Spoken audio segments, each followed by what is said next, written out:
Wythe County, Virginia, about 300 miles west of Hampton Roads. This is up near the mountains. There's mining here. It's also a resort area. Beautiful country. The big city hereabouts is WYTHEVILLE, population almost 8,000. But there's something very different here, something that makes this place very special. That is, for the past 2 years, whenever Wythe County residents would look up into the night skies, they could never be quite sure exactly what they'd see.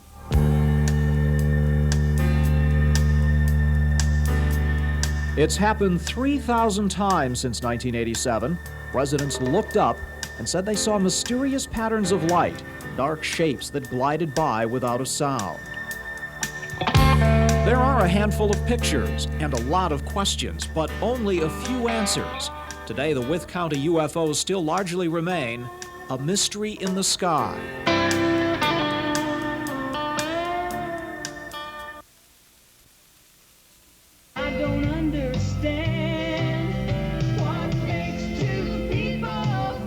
WYTHEVILLE, Virginia is the kind of place you read about in short stories. The kind of place every author likes to claim that he grew up, where the pace is slow and the traffic is light, where the town elders have their special spot to watch life go by, a place where everyone knows everyone else. And two strangers with a TV camera can be the source of curiosity and a little suspicion. It's a place with one main street where everyone shops, and one radio station to which everyone listens. Country music, of course. A great new sound there from Patty Loveless. If you were to set out to find UFOs, you probably wouldn't come here. But apparently the UFOs did.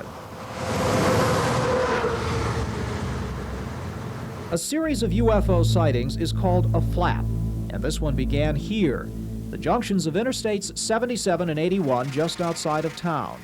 It was October 7th, 1987, a Wednesday night. 4 sheriff's deputies and a local police chief looked up and saw a bright red and green light hovering silently in the night sky. Then suddenly it darted to a new location and hovered again. All 5 were former military men and insisted that what they had seen could not have been a plane or a helicopter. They filed a report but would never agree to talk about it again. Not far away on that October night, high school students had gathered for a pep rally around a bonfire for that weekend's football game. One was Lori Williamson. Whatever it was in the sky that night, she and her friends saw it too. We were just standing there talking, and all of a sudden I just looked up and I noticed a couple of other people looking up. It wasn't like a plane, it was more triangular shape, but it was really big and you could see everything, and there was no noise. I don't know what it was, but it didn't look like a plane. The next morning at WYVE radio, news director Danny Gordon was making his beat calls, checking what had gone on overnight. But Gordon says he wasn't quite ready for what the sheriff told him. I had 4 deputies and the chief of police of the town of Rural Retreat saw unidentified flying objects last night. And I said, "Oh, Sheriff, come on, you're kidding me." And I laughed. He said, "No, I'm serious." Danny Gordon knew a good story when he heard it, and he broadcast it on WYVE. He also fed it to the wire services, and in the days following, stations around the state began broadcasting it too. One of them, WAVY TV. But the story had only just begun. 2 days later, an even more bizarre sighting reported to the sheriff. They had a report, the sheriff's department did, of a car being run off the road by a round circular aircraft just north of WYTHEVILLE and Graham's Forge. The sheriff himself confirmed that it was credible people and they were unfamiliar with the previous sighting. So therefore, there was no reason for a copycat sighting. Other sightings would follow, one by a state police dispatcher. So 2 weeks after the first UFO report, a skeptical Gordon and his old friend Roger Hall decided to check things out for themselves. Armed with a 35mm still camera and a camcorder, they set off on a night ride in the hills. For 2 hours, they traveled the back roads and areas where sightings had been reported, but they came up empty. Cold and tired, they headed back to town. It was 8:45 p.m. on October 21st.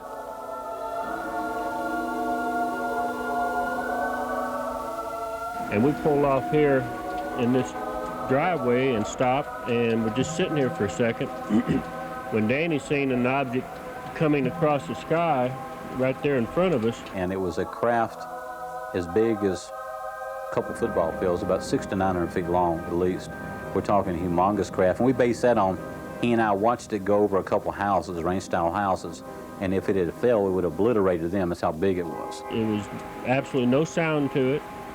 It was flying probably under 1,000 feet and less than 1,000 feet away. The craft, as it went away from us, we noticed the dome shape in the back had 3 picture window-like lights in the back. But when the object disappeared out of sight, Hall and Gordon looked at each other in disbelief. They had found what they were searching for, and neither had remembered the cameras. We had our cameras ready to go when we jumped out of the car, yet we never took a photograph. We're still asking ourselves today, why didn't you take a photograph? And I say, why didn't you? And we don't know. All I can say is I was just too dumbfounded to get a camera and take a picture. And I kicked myself because it'd probably been enough to retire on by now. Danny and Roger wouldn't be the last to see these lights. Soon, WYVE radio was being flooded with calls from people who had looked up and seen something they couldn't explain. People here in Wythe County have reacted differently to the sightings, and it's amazing how many people have seen something. Some simply refuse to talk about it at all. To others, it's no big deal. It's as if, oh yeah, there it is again. Then there are those who are fascinated and maybe just a little disturbed at what they've seen, because for the life of them, they don't know what it is. At exactly 10 minutes to 9, this thing is when it comes. It's a punctual little UFO. One of those is Rita Vaught. She and her husband run a service station and live near a ridge outside of town. She says she's seen many objects, including the one described by Danny Gordon, often called the mothership. All of a sudden, it just barely moves, and there's one spotlight on one end that comes on, shines its light down in there. Then another one comes on, and it just barely moves. It gets right up in here, and it takes off down. Now, as big as these things are, there would be a tremendous noise. You wouldn't be able to hear. And you heard? There's no noise whatsoever. But Rita and her husband and neighbors have also seen objects shaped like arrows, and at least one saucer. My dogs were barking about 12 o'clock that night when I saw the disc. And it was right over here on the ridge. And like I said, it was going around like this. It had all different color lights. Red, green, white, blue. It was going around like this, very slow. And now my dogs was still barking, you know. And it goes behind the ridge eventually. When it disappears, my dogs quit barking. Mary Jane Williamson has her own business. She is a court reporter who lives in the city of WYTHEVILLE itself. Most of them we've seen over this tree and over the house. And they just come across and they go down and just disappear into the lights, or as far as you can see. Mary Jane has seen so many UFOs that it's gotten to be something of a neighborhood event. Once she moved a birthday party to her front lawn so as not to miss them. So about half an hour later, we brought the picnic table up here and brought her birthday cake out here being real silly. The object she and her neighbors have seen most often is similar to the one seen by her daughter Lori on that first night at the pep rally. This is a recreation of it. We were standing right here, and the lights just emerged over the tree. I mean, so it can't be real high. It had a semicircular front of white lights, and there were white lights about halfway down the sides. Then red lights on and across the back. The back was sort of squared up, and a little red flashing light right in the center. Mary Jane took a series of pictures and said the only time she's ever been worried was when she saw 4 objects in the sky at the same time. For the most part, she's like most everyone else in Wythe County. She doesn't have the foggiest idea what they are, but she'd sure like to know. Some of them I don't know that there is a logical explanation for.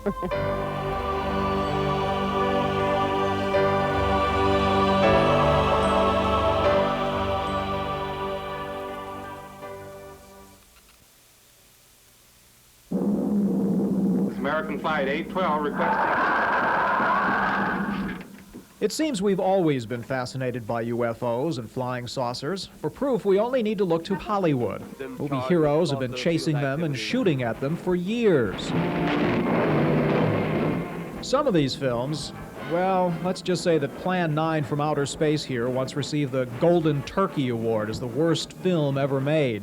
It has grown to be quite a cult classic. You fiend. I?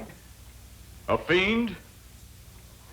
I am a soldier of our planet. There are, of course, big films, too, well-made. All may point to something within us that yearns for the mysterious and the unknown. I think that human beings have a profound need to believe in something beyond us. Clinical psychologist Kathy Bowden-Woodward calls it the Peggy Lee theory of life. Is that all there is? Very few of us want to believe that all there is what we experience day in and day out in our daily lives, and we reach for the possibility that there's something magical, something wondrous, something powerful that's big and beyond us. And in some films, the alien isn't evil, but has solutions to our problems here on Earth. He comes down and helps us find our way. And the truth is, there is a mess down here below, and it would be wonderful if there were someone who could come in a disc or anything else and help us find our way better than we seem to. And kept in check, these fantasies really aren't all that bad for us. Oh, I think it's really nice to believe that other things are possible, yeah.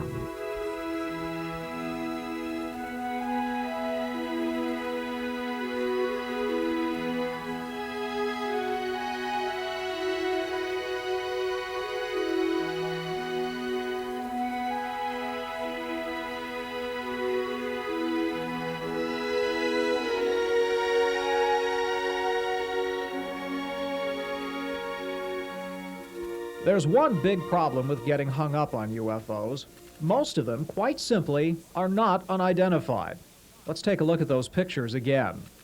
This is an artist's idea of what a flying saucer could look like. This is not a spaceship, it's a cloud called a lenticular cloud. This UFO was photographed over Virginia Beach. It's really an airplane, seen at an unusual angle. This is a real saucer. The matching cup was not photographed. This is a barium cloud released from a NASA rocket fired from Wallops Island, Virginia. And this is one of the best-known UFO hoaxes. Not a scout ship from another planet. It's a chicken incubator out of a Sears catalog. Quite often in Hampton Roads, when people see something in the sky they can't explain, they call the Virginia Living Museum. And John Bell. About 1 call out of 5 says there's some kind of UFO over there, and what is it, and does it belong there, and have we called out the National Guard yet? And when the calls come, there's a pretty good chance that there's an easy answer. A lot of times, the UFO in question turns out to be the planet Venus. But don't feel too badly about confusing Venus with something else. Next to the sun and the moon, it's the brightest object in the sky. Train engineers have mistaken it for the headlight of another train. Naval vessels have fired on it, thinking it was an attacking airplane. Jimmy Carter's UFO in 1976 turned out to be Venus. John Bell gets enough calls so that he's prepared a form you can use to describe the UFO that you've seen. If you've seen something, you have to take good information for us. We can try to interpret it for you and try to help you come up with an explanation for what it is. If you'd like a copy, just write or call the Virginia Living Museum at the address and phone number you see on the screen. We'll show it again just before the commercial. Bell regards this commotion over UFOs with a patient smile, but he wishes people would appreciate the natural wonders in the sky that are there all the time. It's so sad that today we've lost contact with some of the naturally occurring things in the sky, that people have forgotten what is up there. But what about Wythe County? Was it just Venus up there, or some other natural phenomena? Or is it something new, something unexplained? We'll take a look at some of the possible answers next.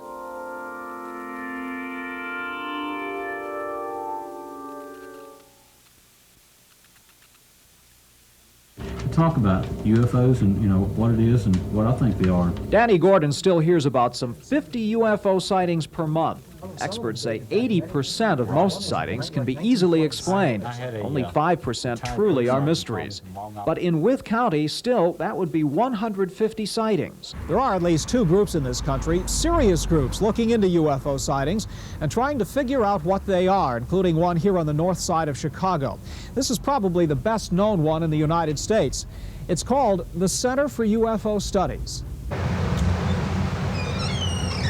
Who CUFOS is run almost totally by volunteers and has earned respect for its work explaining UFOs.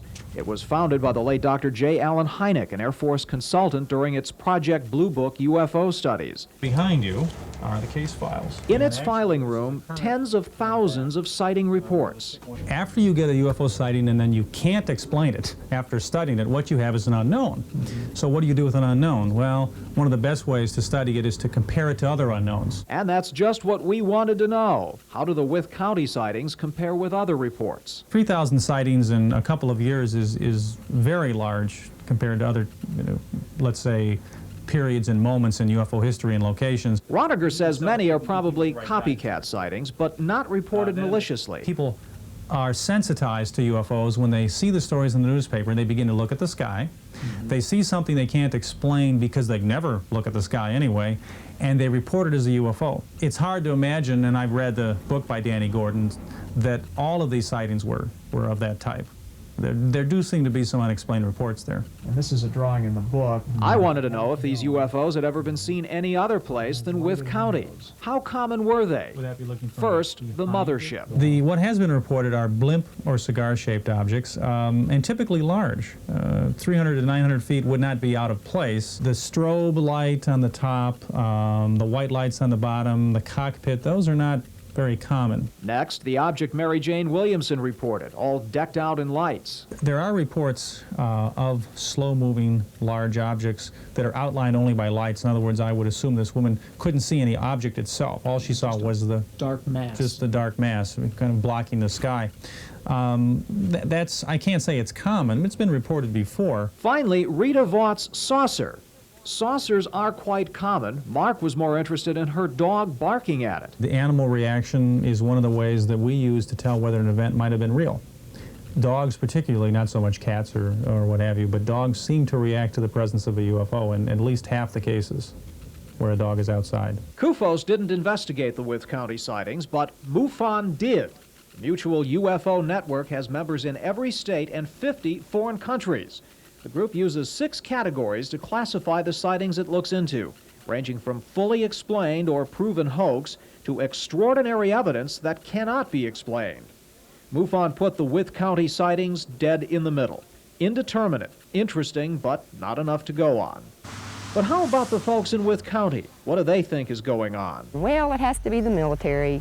Otherwise, they'd be down here trying to find out what it is. That is the most common theory here. People here are used to military jets. They see and hear them all the time, up along that ridge, as a matter of fact. That's where a lot of the UFOs have been spotted as well. It's right above an interstate. Very heavily used military training route runs through here. It's called VR 1752.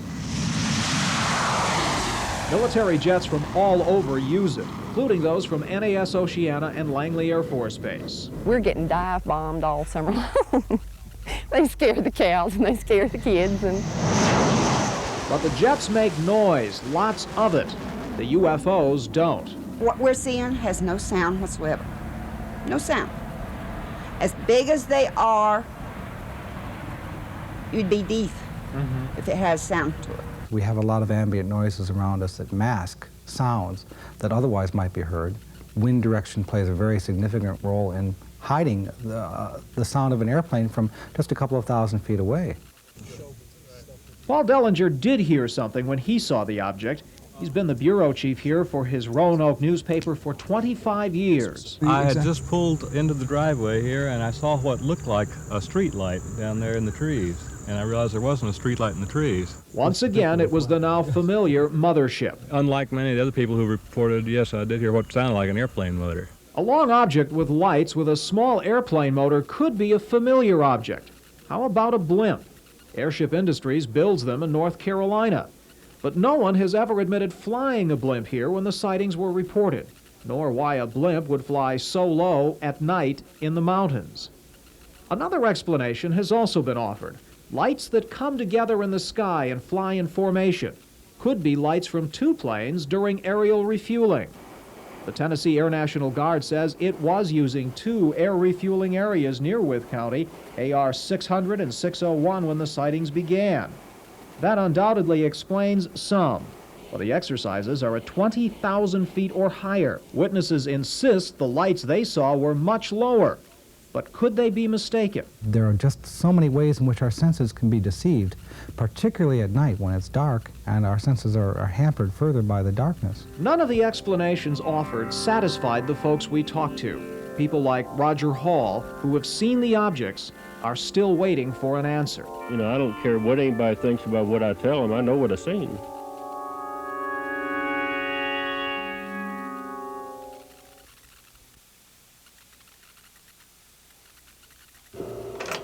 The Tri-County Drug Task Force was busy this past weekend. The Wythe County UFO flap seems to be dying down, and no one is happier than Danny Gordon. He found himself the unofficial UFO guru of Southwest Virginia. His radio reports on the sightings won many awards, but it exacted a toll. There were the threatening letters, phone calls warning that he was learning too much. He says his house was broken into twice. Once the thieves stole his negatives of a UFO. It strained his relations with his wife and family. Well, the tension got such that she decided that she should take the little girl and leave for a while until it died down. So she left for about a period of 4 months until things kind of smoothed over. So Gordon and Paul Dellinger co-authored a book warning, don't look up. In fact, I'm telling people, if you look up, be careful who you tell and how you get involved with it, because a lot of people do say, you know, what's wrong with Danny? Whenever the subject is as controversial as UFOs, there's sometimes a tendency to regard the people involved as being just a little kooky. But if there's one thing that impressed photographer Art Kahn and I about the people we spoke with both on and off camera, it's how terribly normal they were. No one claims to have been abducted by aliens. In fact, the most likely explanation to most people is that the UFOs are somehow tied to the government. All they know is they've seen something they cannot explain, and they sure would like somebody to tell them what it is. But maybe the sightings should stay unexplained. Maybe, as Kathy Bowden Woodward says, we all need to have this unsolved mystery in the sky.